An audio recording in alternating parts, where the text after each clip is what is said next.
So we're here in Austin, Texas, and what we're going to do today is we're going to interview Malick, one of the owners of a local coffee company called Wollof Coffee. And what they do is they combine the robusta coffee bean, a less common coffee bean, with a fruit called the Grain of Selim, which is a popular drink in Senegal, where he and his family are from, called Café Touba. So today we are going to learn the health benefits of the robusta coffee bean and the Grain of Selim, and then learn some cool things about his culture and past that have manifested in their brand and their coffee. So the Arabica and the robusta bean are very different. First of all, the robusta bean has 2% more caffeine. It has 60% less fats and sugars. It has more antioxidants. They have different flavor profiles. They're grown in different climates and conditions and have a different resiliency to weather and pests. And they're mass produced globally in different areas. The Arabica bean is produced mainly in Brazil, while the robusta bean is produced mainly in Vietnam. So let's go see what Wollof Coffee is all about.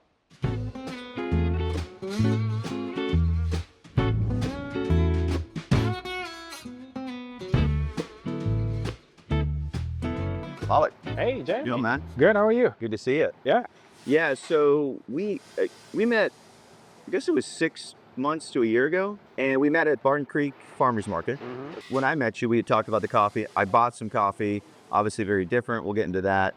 And then, of course, your store, your website is very different, and we want to unpack a lot of that today. Yeah. You know, your history in Senegal. Yeah. So yeah, let's talk about that. I guess the first question is, how did you, I guess the origin of your company, how did you start your coffee company? So we started during the pandemic. So this is one of those sort of, pandemic projects that kind of took a life of its own. My brother at the time was living in Dakar and working remotely. And I was in Austin.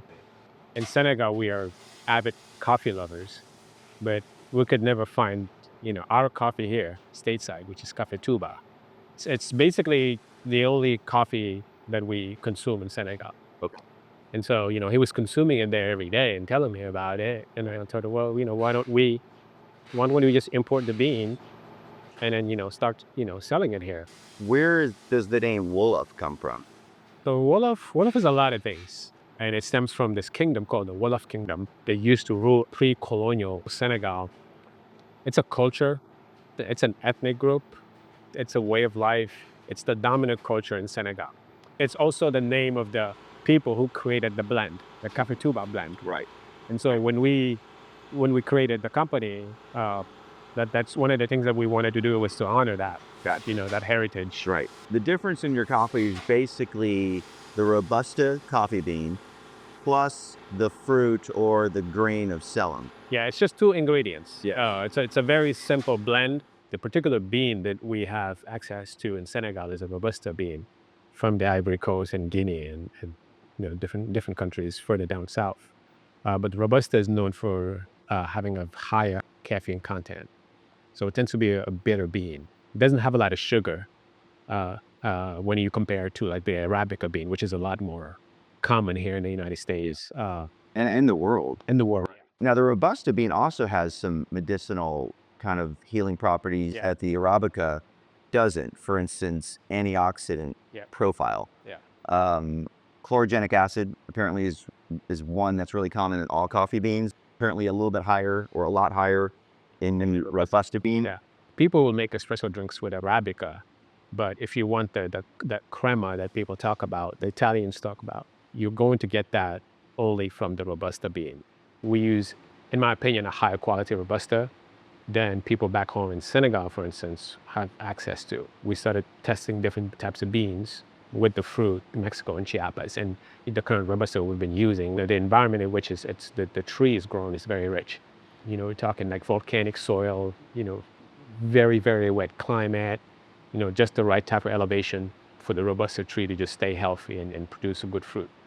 But those are the two ingredients. It's the robusta bean and a dried tropical fruit. Which is the grain of Selim. That's what it's called here. Exactly. Most Africans use it in herbal medicine. It's got a lot of unique properties. It's antimicrobial, it's anti-inflammatory, it's antiseptic. Yeah, good for digestion. Exactly. Right, yeah. With this particular blend, it definitely hits the spot.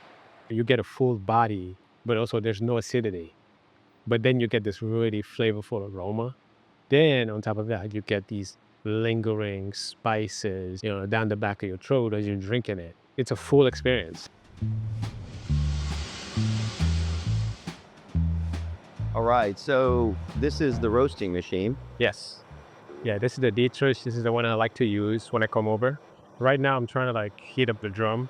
The Robusta bean also looks a little different than the Arabica. Yeah, it's actually it's a bit smaller. Yeah, that's that smell. So that distinct, I don't know if you can see this, David.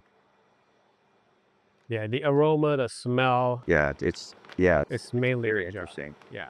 Yeah. And so the way the jar looks, if you just put out a little bit. You see when you roast it, you see how shiny it gets? Yeah. Whereas right here, this is dried. Yeah. Can I grab one? Yeah. Yeah. So this is the dried one. Yeah, and that's the roasted. Yeah. Yeah. And this, to get it to that, takes literally at this heat, maybe a minute. This thing, the spiced coffee, it's a very traditional thing. But in a lot of ways, I was telling my brother, we're actually traveling to the future then back. Right. Because, we're taking from the past. That's right. In order to bring the coffee industry more into the future. Coming from where I'm from, it's very easy for us to marry both, ideas. But in the Western world, there's a little bit more of a pushback whenever you sort of start to delve into more of the spiritual, the traditional realm. But it's all connected. The way you treat the food is very important. The way you grow the food, the way you prepare it is very, very important. Because you're putting energy into the food. Even if you don't pray over it, you're putting good energy into the food. And so when people eat that they're eating that energy, and it's gonna heal that. All right, this is gonna be a nice roast. The black line is my roast profile for this bean. I see. Then the blue line is my current roast. So it's basically the temperature over time. What I'm trying to do is mirror this black line as closely as possible, so that I can have a consistent roast.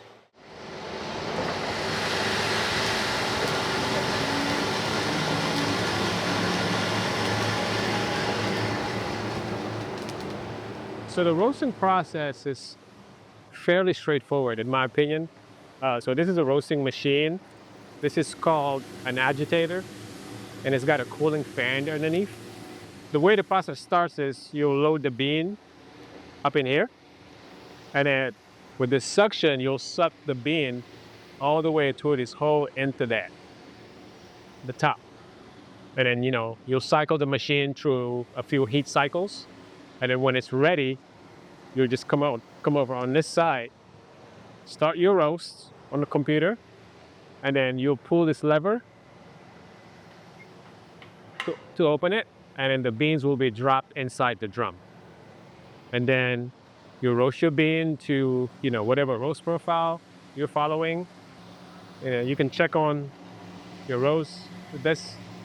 Whenever you're done, you will open up this gate over here, let the beans down, let them cool for a few minutes, and then you can package them. And that's roast.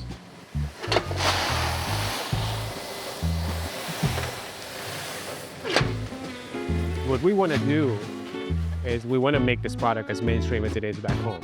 When people really latch on to their coffee, it's hard for them to go back to regular coffee because it's so different. We get a lot of return customers. This coffee is so good. Yeah.